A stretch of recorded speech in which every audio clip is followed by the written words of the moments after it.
ओम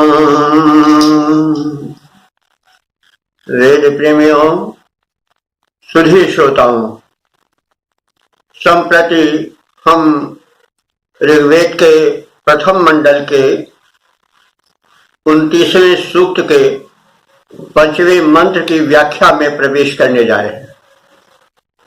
यह मंत्र जो है वह पंक्ति नाम के छंद में निबद्ध है। इसके ऋषि हैं आदिगर्त सुनाशेप, देवराज वैश्वामित्र।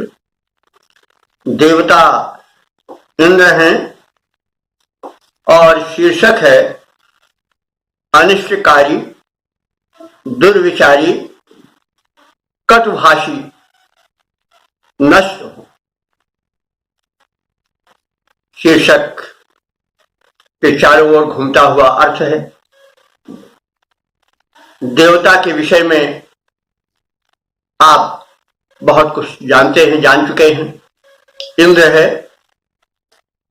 इंद्र जो है वो समृद्धियों का दाता है, सृष्टि का विधाता है, दैवी शक्तियों में सर्वोच्च शक्ति है। तो उससे प्रार्थना की जा रही है कि अनिष्ट करने वाले और बुरे विचार रखने वाले, कटु भाषण करने वाले अस्तित्वहीन हो जाएं, क्योंकि इनके द्वारा समाज में बड़ी विकृतियां उत्पन्न होती हैं। जो अनिष्ट चाहता है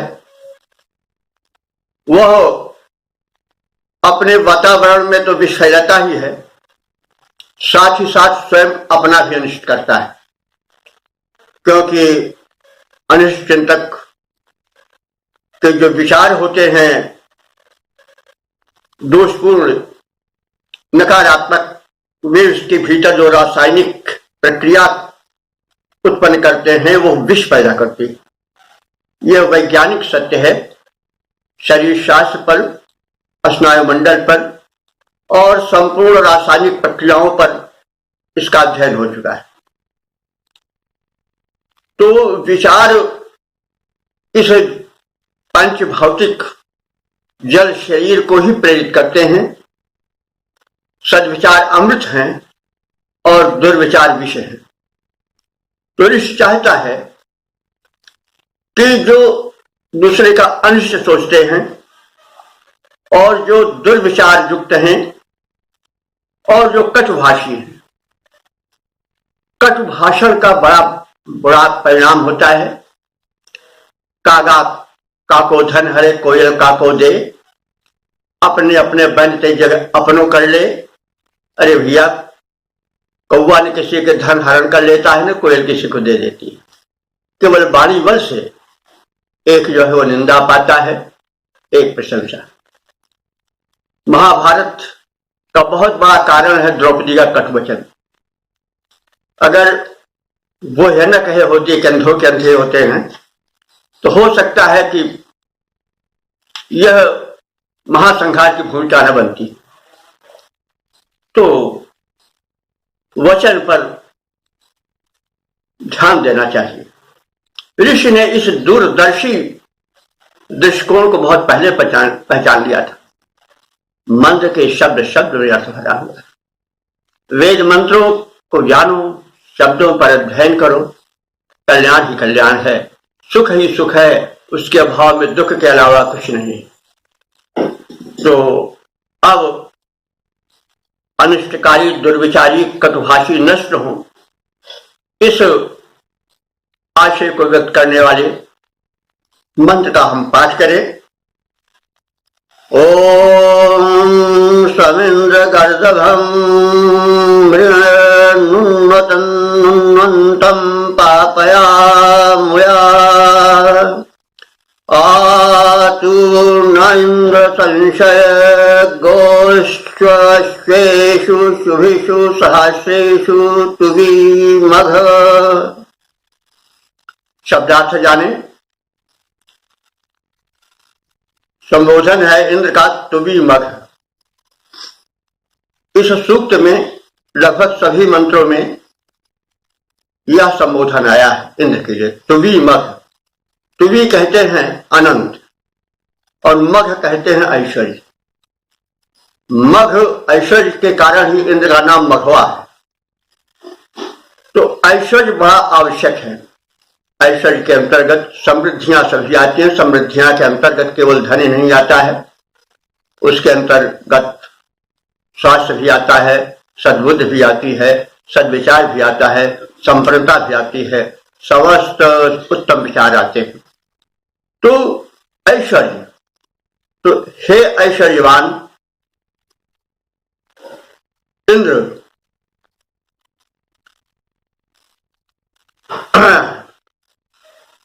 अमुया पापया नुअंतम। अमुया माने इस, पापया माने पाप पूर्ण वाणी को बोलने वाले, नुन्नतम माने विनश्र हो। और उनके लिए एक विशेषण ऋषि ने जोड़ दिया है कि गर्दभम, वे गधे हैं। जैसे गधे रेखा करते हैं, उनका रेखना किसी को भाता नहीं है, वे उससे अपने गर्दभत्व का ही परिचय देते हैं। तो जो गधे की तरह रेंगा करते हैं, बड़े उच्च स्वर में कटभाषी निंदापूर्ण वचन कहते हैं, तो ऐसों को हे भगवान तुम समाज के कल्याण के, लोक कल्याण के सम्मिलन माने संपूर्ण रूप से नष्ट कर दो। और आगे क्या करो, हम लोग जो कि आपके उपासक हैं, इन दोषों से दूर रहने की चेष्टा करते हैं, उनको आप सहस्रेषु शुभ्रेषु गोषु अश्वेषु, उनको हजारों, सहस्रेषु हजारों, शुभ्रेषु माने शोभन, गोषु माने गायों से, अश्वेष माने अश्वों से समृद्ध करो। उन्हें सुशोभन सहस्रों गोधन दो, बाजी धन दो और संपन्न बनाओ। तथा इस प्रकार से इस अनुदानों द्वारा न हमको, हम सबको आशंसय, समाज में प्रशंसा का पात्र बनाओ। संशा माने प्रशंसा होता है, संशय शब्द है, उसी में प्राउत्सर्ग ले जाता है, प्रशंसा प्रशंसा बन जाता है। तो आशंसय उपसर्ग जो है बड़ा आ रहता है, तो वो परिपूर्णता के अर्थ में आता है। भली प्रकार से संशय माने प्रशंसा के पात्र बनाओ। हम समृद्ध बने, हम सद्गुणों से युक्त बने, हम में सकारात्मक भावनाएं हों और अपने इन सब गुणों के कारण हम प्रशंसित जीवन बिताएं। और ये सब हे ऐश्वर्यवान इंद्र तुम्हारी ही कृपा से सुलभ हो सकेगा। तो इस शब्दार्थ से युक्त मंत्र का हम एक सपाट अर्थ देख लें कि हे इंद्र रूप समर्थ परमेश्वर, कपट पाप पूर्ण वाणी बोलने वाले, गर्दभ के समान रेंकने वाले शत्रुओं को मार गिराओ। हमको हजारों उत्तम गोधन बाज धन प्रदान कर संपन्न बनाओ और हम अपने सद्गुणों के कारण चतुर्दिक प्रशंसित बने। तो इस अर्थ को समेटे हुए मंत्र के शब्दार्थ और व्याख्या के संज्ञान के उपरांत हम इसके पद रूपांतरण पर ध्यान दें। इंद्र रूप संपन्न ईश मेरा पंथ प्रशस्त करो, मेरा पंथ प्रशस्त करो, विपुल वाज धन गोधन देकर दुख दारिद्र हरो। विपुल वाज धन गोधन देकर दुख दारिद्र हरो। कपटी पापी कुवच बोलने वाले, अन्यायी गधे समान रेंकने वाले, उनको मारो वे दुखदायी, उनको मारो वे दुखदाई, कपटी, पापी, कुवच बोलने वाले, अज्ञानी, गधे समान रेंकते, उनको मारो वे दुखदाई। करो प्रशंसित हमें चतुर्दिक, करो प्रशंसित हमें चतुर्दिक, सुरभित हमें बनाओ, मेरे जीवन की बगिया में नई बहारें लाओ, सुखी और संपन्न बना दो, वैभव विपुल भरो, सुखी और संपन्न बना दो, वैभव विपुल भरो। इंद्र रूप संपन्न ईश्वर मेरा पंथ प्रशस्त करो, विपुल बाजधन गोधन देकर दुख दारिद्र्य हरो, दुख दारिद्र्य हरो।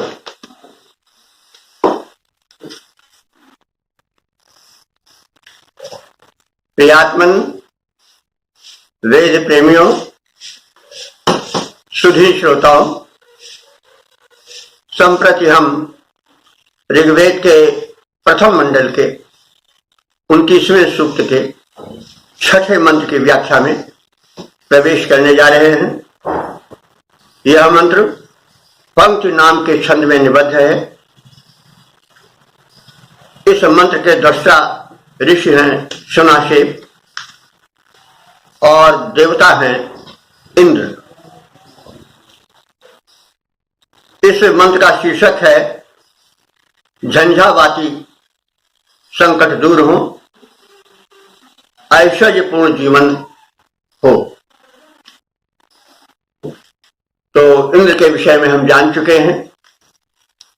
वह परम शक्ति है, सूक्ष्म शक्ति है, सर्वज्ञ है, वह महान है। अब उससे जो प्रार्थना की गई है वह यह है कि जीवन में झंझावाती कहते हैं कि जो झकझोर देने वाला, झंझावात हवा, और जीवन में भी ऐसे प्रसंग आते हैं जो जीवन झकझोर देते हैं। तो इस जब व्यक्ति झकझोर उठेगा तो फिर वो समाज के लिए क्या कर पाएगा। इसलिए ऋषि ने यह सम्मति दिया है कि जीवन में मलय समीर बहे, झंझावात न व्याप्त हो, ताकि हमारी रचनात्मक शक्ति समाज कल्याण में, लोक कल्याण में, आत्म कल्याण में लग सके। तो प्रत्येक शब्द पर ध्यान देने की आवश्यकता है। झंझावाती संकट परिस्थितियां हमसे दूर रहें और हमारा जीवन ऐश्वर्य से संपन्न बने। तो इस भाव को समेटे हुए मंत्र को हम इस प्रकार से जाने। ओम पताति कुंड्राच्या दूरम वातो अनादधि आतूर्ण इंद्र संशय गोष्वेषु शुभ्रेषु सहस्रेषु तुवी मघ। शब्दार्थ जाने।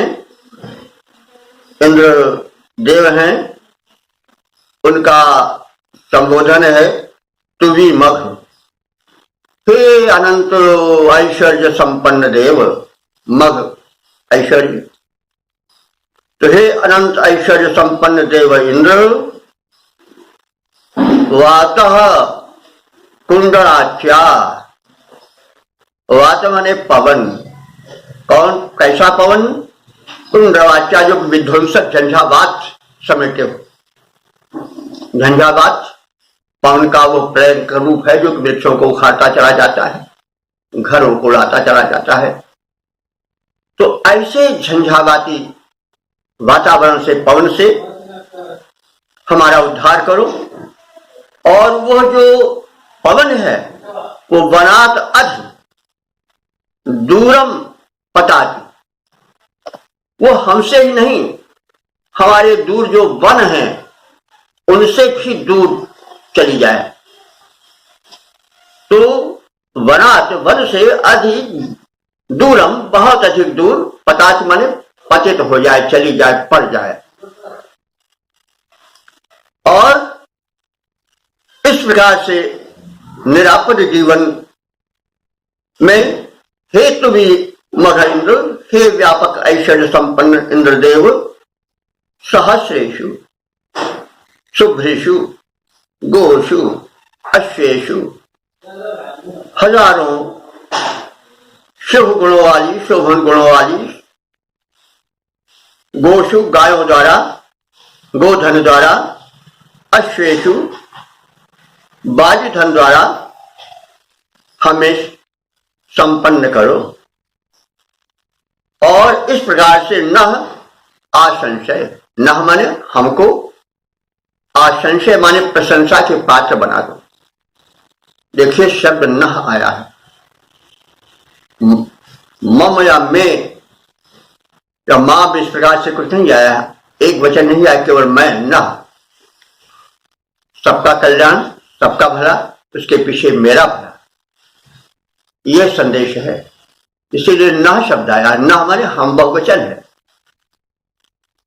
तो हम सबको क्या कीजिए, इस प्रकार से निरापद और समृद्ध बना करके प्रशंसा के पात्र बना दे, क्योंकि जीवन वही है जो सज्जनों द्वारा प्रशंसित। तो इन गुणों की याचना ऋषि ने इस मंत्र के माध्यम से की है और इसी प्रकार से संदेश दिया है कि जीवन में झकझोर देने वाले तूफान न रहें और सद्विचार हो, और जीवन जो है वो धन ऐश्वर्य समृद्ध से परिपूर्ण हो और प्रशंसित हो, निरादृत न हो। तो इन भावों को समेटे हुए इस मंत्र के छंदोबद्ध रूप को हम देखें। हे ऐश्वर्यवान परमेश्वर, हे ऐश्वर्यवान परमेश्वर जीवन सफल बनाओ, हे ऐश्वर्यवान परमेश्वर जीवन सफल बनाओ, मेरा जीवन करो निरापद, झंझावात भगाओ, मेरा जीवन करो निरापद, झंझावात भगाओ। जो विध्वंसक हवा उठे वह दूर विपिन में जाए, जो विध्वंसक हवा उठे वह दूर विपिन में जाए। बना व्यवस्थित रहे न जीवन अस्त व्यस्त हो पाए, बना व्यवस्थित रहे न जीवन अस्त व्यस्त हो पाए। विपुल वाजिधन गोधन दे विधिवत संपन्न बनाओ, वन बसंत आवो जीवन की बगिया को महकाओ, वन बसंत आवो जीवन की बगिया को महकाओ। बने प्रशंसित जीवन मेरा दया दृश्य दौड़ाओ, बने प्रशंसित जीवन मेरा दया दृश्य दौड़ाओ, हे ऐश्वर्यवान परमेश्वर जीवन सफल बनाओ।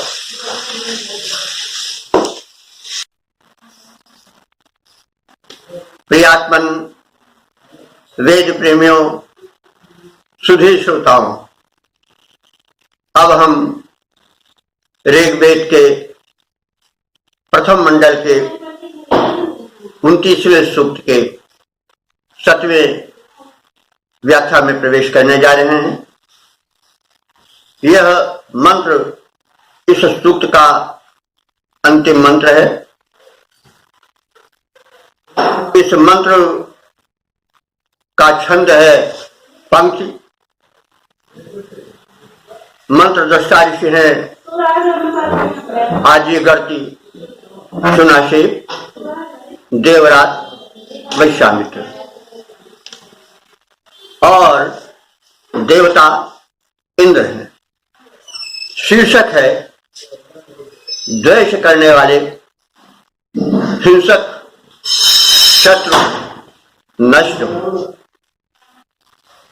तो हिंसक समाज के लिए बड़े घातक है।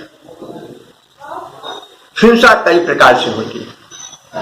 हिंसा शस्त्रास्त्रों से भी होती है, हिंसा कटु वचन से भी होती है, अनिष्ट चिंतन से भी होती है। तो शब्द के व्यापक अर्थ होते हैं, उस पर ध्यान देना चाहिए।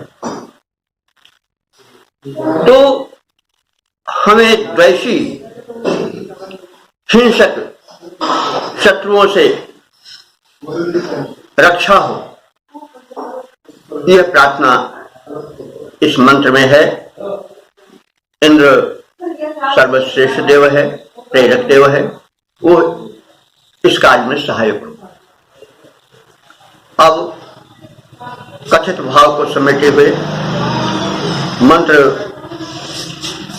का पाठ कर लिया जाए। सर्वं परिक्रोशं यहि जम्भया कृकदाश्वम् आतु न इन्द्र संशय घोषस्वेषु शुभ्रेषु सहस्रेषु तुवीमघ। तुवीमघ, हे अनंत ऐश्वर्यों के स्वामिन इंद्रदेव, आपसे प्रार्थना है कि सर्वम परिक्रोशम यही। सर्वम माने समस्त, परिक्रोशम माने आक्रोश, गाह द्वेष करने वाले जो लोग हैं उनको जय जय मानो। जय का अर्थ हुआ मार डालो, संहार कर डालो। तो सर्वम परिक्रोशम यही, समस्त आक्रोश, ईर्ष्या, दाह, द्वेष करने वालों को नष्ट कर दो। कृकदाश्वम जंभय, कृकदाश्वम कहते हैं हिंसक, जो मन कर्म वचन से किसी को कष्ट पहुंचाते हैं या मार डालने की चेष्टा करते हैं या मार डालते हैं, वे सब हिंसक हैं। उनको जंभय माने विनष्ट कर दो, संहार, संघृत कर दो, नष्ट कर दो, समाप्त कर दो। और जो इन द्वेषों से दूर हैं उन हम सबको सहस्रेषु, हजारों, शुभ्रिषु, सुशोभन, गोषु, गोधन से, अश्वेषु, बाजीधन से संपन्न करो, समृद्ध करो। और इस प्रकार से नह आशंसय, नह माने हम सबको, आशंसय माने प्रशंसा का पात्र बना दो। तो इस प्रकार से ऋषि ने इंद्र से प्रार्थना की है कि समाज के शत्रु रूप गाह द्वेष करने वाले हैं, जो हिंसक प्रवृत्ति के हैं, वे विनष्ट हों। और जो सकारात्मक सामाजिक जीवन बिताते हैं, लोकोपकारी हैं, वे समृद्ध हों। लोग कहते हैं भाई देखिए जो गलत काम करते हैं वही तो बढ़ पाते हैं। ये कितनी कुंठाग्रस्त विचारना है। ऋषि कह रहा है कि संपन्न वे हों जो कि शुभ कर्म करने वाले हैं, जो शुभ विचारों से युक्त है, जो सकारात्मक विचार वाले हैं, ऐसे लोग समृद्ध हों। और यह धारणा दूर होती रहे कि समृद्ध वही बनते हैं जो डाका डालते हैं, जो लूटते हैं, जो घूस लेते हैं, जो शोषण करते हैं। अरे वे समाज के शत्रु हैं महाराज, अजगर हैं। उनके एक एक पाप का जवाब हजार हजार भालों से दिया जाएगा। ये सृष्टि है और यह सृष्टि ओट पर चलने वाली नहीं है। यह सृष्टि उस परम शक्तिमान परमात्मा के द्वारा चलाई जा रही है, जिसको रोकने वाला कोई नहीं है, जिसकी शक्ति का वार पार कोई नहीं है, जिसके व्यापक ब्रह्मांड में धरती एक सरसों से भी छोटी हैसियत रखती है। व्यापक ब्रह्मांड में धरती की एक हैसियत सरसों के 100 गुने के बराबर है, ऐसा वैज्ञानिक तथ्य है। तो इसका जो संचालन करता है, उससे उसके नियमों के विपरीत चल करके कोई चाहे कि हम समृद्ध बनेंगे, हम सुखी बनेंगे, तो यह उसकी बहुत बड़ी भूल है। ऋषि बड़ा स्पष्ट संदेश दे रहा है कि आप जो है वो शुभ कर्म करें, सत्कर्मी बने। देखिए, धन आपके द्वार खटखटाएगा स्वयं, और इसके लिए वो उस परम शक्तिमान से शक्ति मांग रहा है कि ऐसे व्यक्तियों को, सकारात्मक सोच वालों को आप गोधन बाजीधन से संपन्न करो और उन्हें समाज में प्रशंसा का पात्र बनाओ। तो इस मंत्र के अर्थ को हम सपाट रूप से देख लें। हे इंद्रदेव, हे परम ऐश्वर्यवान, हे शक्तिमान, हम पर आक्रोश करने वाले अर्थात हमसे द्रोह ईर्ष्या डाह करने वाले सभी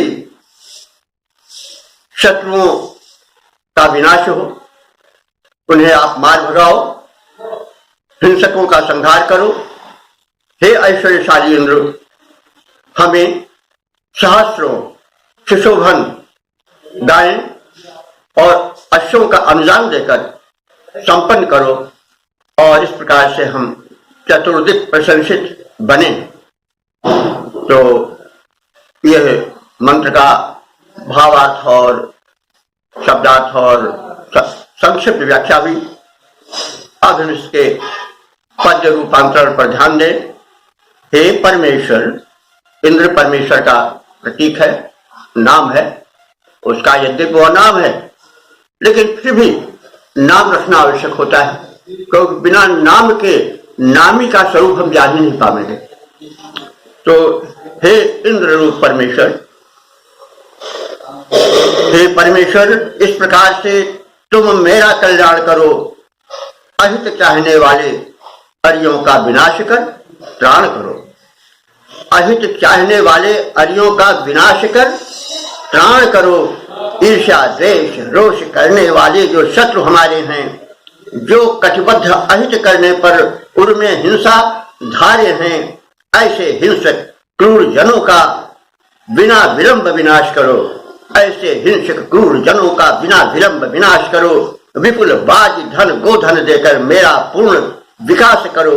करो प्रशंसित, करो प्रशंसित, दसों दिशाओं में मेरा उत्थान करो। करो प्रशंसित, दसों दिशाओं में मेरा उत्थान करो। हे परमेश्वर, इस प्रकार से तुम मेरा कल्याण करो। तो इस प्रकार से हम इस सूक्त के 7वें मंत्र की व्याख्या से परिचय प्राप्त किए। अब इस सूक्त का हम संक्षिप्त परिचय प्राप्त कर ले। यह सूक्त जो है वह 7 मंत्रों से युक्त है। संपूर्ण मंत्र जो है वो पंक्ति नाम के छंद में निबद्ध हैं। पंक्ति छंद में जो है वह 40 वर्ण होते हैं, अक्षर होते हैं, और इन सभी मंत्रों के देवता जो हैं वे इंद्र हैं, और जो इसके ऋषि है मंत्रदृष्टा वो आदिगति सुनाशे देवरात वैश्वामित्र है। इनके विषय में आप जान चुके हैं। सुनाशिप जो है वो बड़े संकट में पड़ गया था, लेकिन उसमें बड़ी प्रतिभा थी।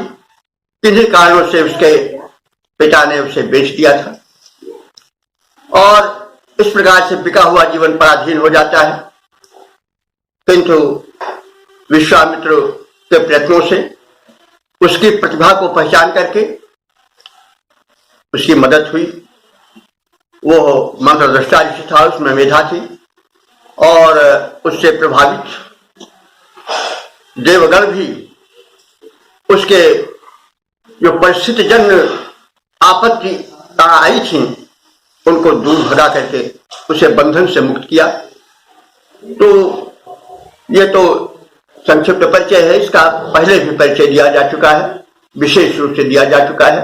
यदि आप सब चाहें तो प्रारंभ में इसे देख सकते हैं।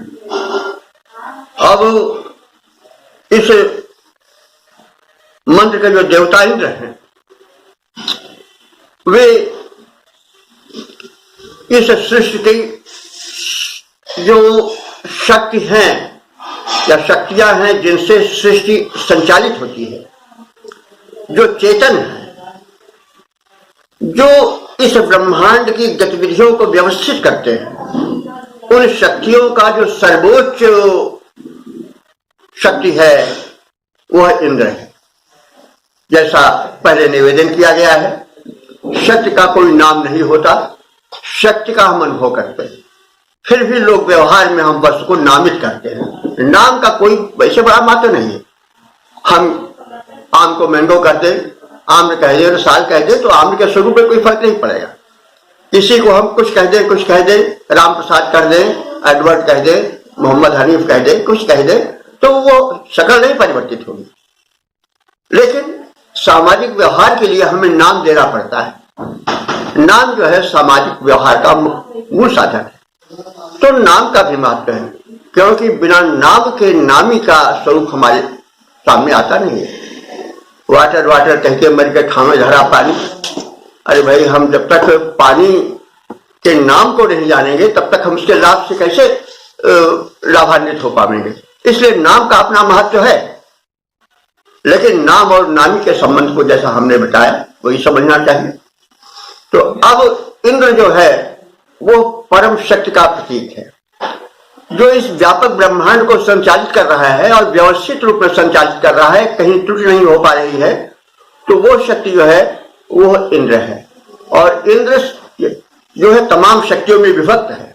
जैसे एक राजा होता है, सम्राट होता है, सारी शक्तियां उसमें केंद्रित होती हैं, लेकिन न्याय की शक्तियां, प्रशासन की शक्तियां आज से लेकर के अंत तक बटी हुई होती हैं।